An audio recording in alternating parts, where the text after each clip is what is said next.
My name is Juanita. I'm a dietitian and diabetes educator. The purpose of doing this video is to talk about a tool for educators that you can use with your patients or clients to demonstrate the A1C. So for a diabetes educator, sometimes it's hard to explain why the A1C is really important to the client and what is exactly going on in the body. So having a demonstration tool that shows what a A1C in target is looking like inside the body and what a elevated or out of target range A1C looks like in the body and how that impacts complications or helps to prevent complications is important. I cannot remember where I got this tool idea from. I actually think I was attending a conference and another educator had done this with her clients and liked how it worked, and so I adopted the idea. So the materials that you will need are 2 clear jars. You're probably going to have to soak off some labels. You don't want really big jars, nor do you want really small jars. I've chosen to use, and I'll just show you the jar, peanut jars. You're going to need Caro syrup, and I tend to use the light variety of syrup to demonstrate with.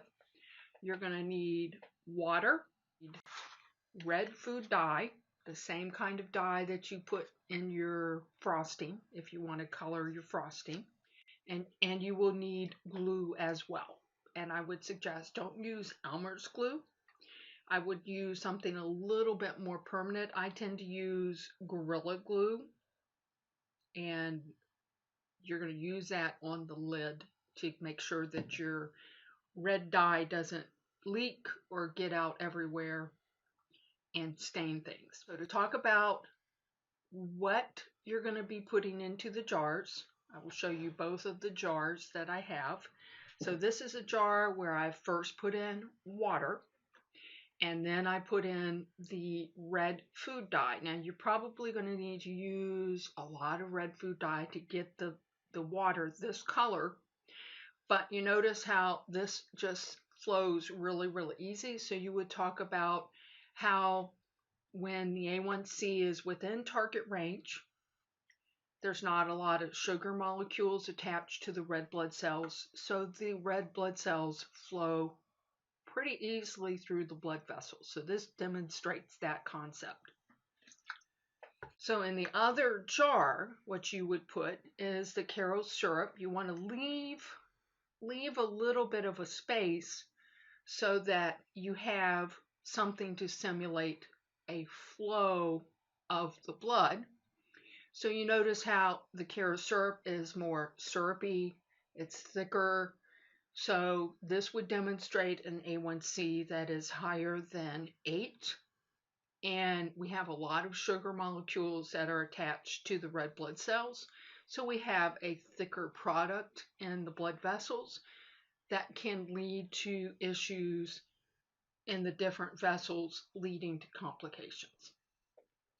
So when a client sees the two differences, it's almost like an aha moment, because when somebody just explains in words what the A1C is and why it's important to have it within a target range versus if that A1C is elevated and what that can do on the inside of the body, it really makes this real for the client. So that's why I like to use tools and have something that the client can hold and look at and visualize. So that really brings points and education home. I'm hoping that after you see this video that you will share it with your colleagues, and also I hope that you will comment as to how you have constructed the tool and how you're using that. Again, my name is Juanita. My pleasure to be with you, and I wish you best health.